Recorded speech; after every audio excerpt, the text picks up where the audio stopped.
It took quite a while this time around, but I finally got my hands on a couple of RTX 4000 series gaming laptops, and the first one I'm going to talk about is this Aorus 15 2023 edition from Gigabyte. So this particular model comes with an RTX 4070 graphics card, an i7-13700H processor, 16 gigs of RAM, and a Quad HD 165Hz display.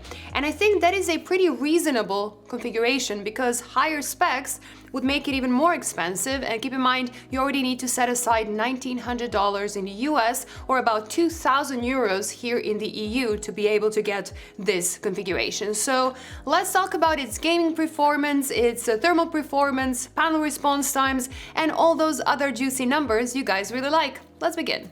On the outside, the Aorus 15 feels like a pretty typical mid-range gaming laptop. The chassis is made out of metal and it feels pretty decent. It is not as rigid as a MacBook Pro or a Razer Blade, for example, but it is still quite okay. There's definitely a bit of flex if you really press it hard, but not more than other laptops in the same price class. Now, do keep in mind, metal does make it more susceptible to fingerprints, so you will have to clean it a bit more often. Size-wise, it is pretty typical for a 15-inch gaming laptop, and with a weight of almost 2.4 kilos, it is not the lightest, but it will be completely fine to drag it around on occasion. It is easy to open it with one hand, and the hinges do feel alright. There's a bit more flex in the bottom of the display than I would like it to be, and this might not matter as much in actual use, but it is definitely something they could improve on. Inside, you get the RGB keyboard plus a small RGB light bar that is under the display, and both can be turned off if you prefer, but I do think it is subtle enough and it won't bother anyone that much. The keyboard itself is a pretty typical tactile keyboard. It reminds me a lot of my own ROG Strix gaming laptop from a few years ago, which is completely fine. And it doesn't flex that much unless you're really pushing it down, which doesn't really happen while you're normally typing and gaming. They did decide to get rid of the numpad, which is really a shame as it made last year's Aorus 15 stand out a bit more. And it's not like they used the free space for something more interesting, like better speakers, for example. I would rather have the numpad back, to be honest. And the touchpad is also fine-ish. It is smooth enough and palm rejection works fine, but it's not nearly as precise as the touchpad on my M1 MacBook. I personally always avoid using touchpads, and if you're gaming, you will want to use a proper mouse anyway. But if you are on the go and you don't have a mouse around, this touchpad will do its job just fine. I mean, it is really hard for me to get excited over any touchpad, really. When it comes to connections, you get the power connection, mini DisplayPort, HDMI 2.1, one Type-C with Thunderbolt support, and one network port, which are all positioned nicely on the back. The Type-C port also supports power delivery, so for light office or school use, you can leave the bulky charger at home and just travel with a compact Type-C charger instead. On the left side, there is a Type-A port and a headphone jack, and on the right side, you get another Type-C port and two more Type-A ports. So other than an SD card reader, maybe, I don't think this laptop is missing any connections, and considering they're all nicely positioned on all sides, you can keep the right side completely clear for your gaming mouse. But let's check the performance of this machine. So the laptop comes with a 13th gen i7-13700H that has 6 performance cores and 8 efficiency cores with a total of 20 threads. In Cinebench R23, it scored about 17,700 points, which is a bit more than the GF66 with a 12,700H, and a bit less than the ROG Scar 15 with a 12900H that has the same core layout but higher power limits. In Blender, however, the Aorus 15 ended up scoring about the same as the two previously mentioned laptops. So yes, it is not really a big improvement from the 12th generation of laptop processors, but it is also completely fine. So if you're upgrading from a laptop that is a few years old, it will make a huge difference, and you will end up with a laptop processor that is completely fine and capable at any kind of work, even video editing. Since it has a 1440p panel, you do want to game on that 1440p resolution to get the nicest image quality. And the RTX 4070 does do a good job there. Some of the heaviest titles like Dying Light 2, Microsoft Flight Simulator, and Cyberpunk 2077 were comfortably getting about 60 FPS without any sort of upscaling, while many lighter games did run higher than that. God of War and Assassin's Creed Valhalla, for example, sit closer to 90 FPS, and games like Rainbow Six Siege, Doom Eternal, and CSGO run much faster than the 165Hz screen can show. But with a 1440p resolution on a 15-inch display, it also makes sense to use upscaling, which is supported in most games nowadays. And with DLSS on quality setting, games like Cyberpunk and Dying Light went up to 94 and 99 FPS respectively, which does offer a better experience overall. The 4070 also gives this laptop access to DLSS 3 technology that includes frame generation, which is great because it makes it possible to play some of these heaviest titles on this high resolution and with ray tracing on. So Dying Light 2, for example, with frame generation sits close to 100 FPS, and Spider-Man Remastered at 114 FPS. DLSS 3 also relieves the CPU bottleneck in those CPU-heavy titles like Flight Simulator, for example. And with everything on, we were getting 109 FPS in this game. So the games did run as well as you would expect with this configuration, but we did notice that the 4070 graphics card was only using about 80 to 95 watts in most games, while the specs suggest it is supposed to boost up to 140 watts. Now, it did get to 140 in a synthetic benchmark like Furmark, for example, but in any of the 10 plus games that I've tested so far, it never went over 95 watts. So it does feel like the performance is not really reaching its full potential, and in this state, it feels unfair to market it as a 140-watt 4070 laptop.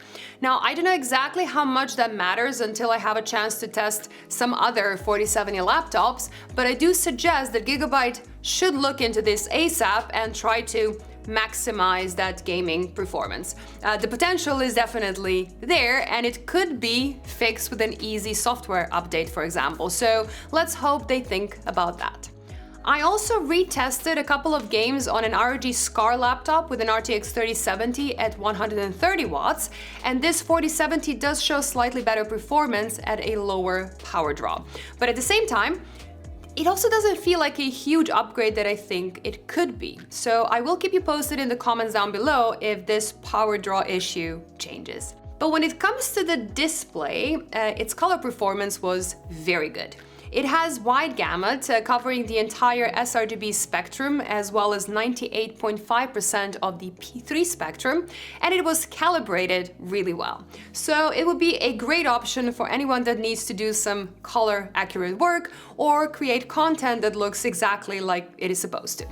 It is an IPS panel, so contrast isn't exceptional, but it is fine for an IPS technology, and it doesn't get extremely bright, so it's not ideal for outdoor use, but with a peak brightness of 311 nits, it will be fine for typical indoor use. It does dim nicely, which is great for those of you that like to game in pitch dark rooms. In terms of speed, the total latency is nice and low, making it a nice panel for those fast esports type games, and the response times of the panel are completely fine as well. It is not exactly OLED instant, with some transitions from full white taking a bit longer than I would like, but for the most part, Gigabyte managed to find a very good balance with their factory overdrive settings. There's minimal ghosting and there's a little bit of overshoot here and there, but nothing too problematic. The 1TB SSD in this is Gigabyte's own Gen 4 7000 SSD, which performs well. And generally speaking, laptops aren't limited by SSD performance, but it's still good to see that manufacturers are not cheaping out when it comes to storage. Battery life is another strong side of this machine. It lasted 9 hours and 18 minutes in the modern office benchmark. Now, this benchmark simulates a mix of light tasks that we are likely to do on our laptops, and that's all happening with the Nvidia GPU disabled. And I think this is a great result, especially for an Intel-based laptop. It means you can work throughout your regular workday or school day without charging it, which is a huge quality of life upgrade from pretty much all gaming laptops from a few years ago. And as always, when gaming, the battery life is much shorter and it ran out in just under 80 minutes. The webcam is also pretty good as long as you have a little bit of light going on. And the speakers are typical for a gaming laptop. I mean, they are good enough for that incidental use, but a proper headset will be a much better option, in my opinion. Thermal performance, on the other hand, is rather interesting. Most gaming laptops run pretty hot, but because Gigabyte is so conservative with their GPU power, thermals while gaming were quite good. With Gigabyte's profile set to gaming and the fan settings set to normal, it got to 65 degrees on the CPU and 74 degrees on the GPU, which is well under its thermal limits, and it is more than comfortable. 48 decibels at 50 centimeters distance is not very quiet, but most gaming laptops run a lot louder. When temperatures are that low, it means that there is some room to lower the fan noise, and Gigabyte does offer a few other fan profiles, but they're not really better than the gaming one. And the power and turbo fan profiles are even louder, but there isn't much point in running the CPU and GPU even cooler. On the other hand, the eco mode actually runs the fans too slow, which causes the GPU to start clocking down, and you really don't want that either. So you really want to use that custom setting to create your own personal fan curve, depending on the ambient temperature of wherever you are and on your preference. And I feel like the software is yet again not done right. Aside from the profiles not really being tuned well, the software is also just very messy and confusing. Fan profiles are actually in a completely different tab from the general profiles, and in the general tab, all other settings are all over the place without any logical order. So the GPU boost, mux switch, and power options should be together, in my opinion, as well as the options related to the display like the color setting, brightness, or even the low blue light mode. And some settings are just very vague and have no explanation at all. What is the purpose of the charge mode slider, for example, or the GPU boost settings, which, some people might know, but most people don't. And for some reason, the AI GPU boost isn't even available in the gaming mode, but it is in other modes. So I really think they should add some tooltips to at least explain what some of these settings do. But software aside, it is a nice gaming laptop that I had an overall good experience with over the last few weeks. Last year's model was a bit of a step back for Gigabyte and kinda disappointing because they removed the mux switch that just ruined its performance, and they also released it without any software available. It was just a mess.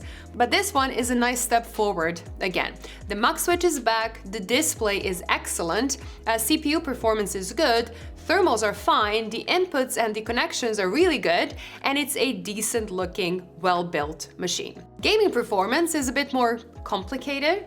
I mean, it does run every game I throw at it very well, and if you're coming from an older laptop and you're suddenly getting this sort of performance on a great looking 1440p display, the experience will be great. But I do feel like there is a lot more performance in there, and that Gigabyte's typical 90 to 95 watt GPU power limit is really holding it back from offering even more frame rates. I mean, yes, it can hit its 140 watt spec in a synthetic benchmark, but calling this a 140 watt RTX 4070 when it cannot pass 100 watts in actual games is a bit misleading. I'm really curious to get my hands on another 4070 laptop to see how it compares to this one, so I can get a better picture, but I do expect Gigabyte to take this constructive criticism and simply adjust this via a software update, for example. Because when we look at the price, this is a very nice machine to recommend to anyone that is looking for a powerful gaming laptop that doesn't break the bank. They're launching it at $1,900 in the US and a bit over 2,000 euros here in the EU. And $1,900 is like in the lower mid-range category for a 4070 laptop, which sounds about right in terms of positioning. There are cheaper models like the MSI Katana, for example, that will offer a similar CPU and GPU performance for about $300 less. But personally, I would pay more for a good performing 1440p display instead of a 1080p one, especially if you want to use it for more than just gaming. Now, the biggest challenge will probably be older laptops that are currently on special, but that really goes for any new laptop that comes with the latest configuration. So, assuming you want a gaming laptop and you run into one of these with a price tag that seems reasonable, I would probably consider it, especially if they do fix that GPU power limit. Now, that is all I had for today, but before I go, let's talk about the sponsor of this video. This video was brought to you by Corsair and their Elite LCD XT coolers. These premium all-in-one water coolers combine excellent performance with a fully customizable LCD screen that can showcase anything you have in mind. With a low noise pump and the AF Elite fans, they can easily keep up with the latest and hottest of processors out there while keeping your system quiet. You can install them on a variety of sockets, including the latest Intel and AMD ones, and once the installation is complete, you can use the iQ software to control the RGB effects or sync them with the rest of your Corsair gear. Check them out using the links in the description below. Thank you all for watching. I really hope this video was helpful. Please do consider subscribing if you want to see more videos like this one. Bye guys, and see you in the next one.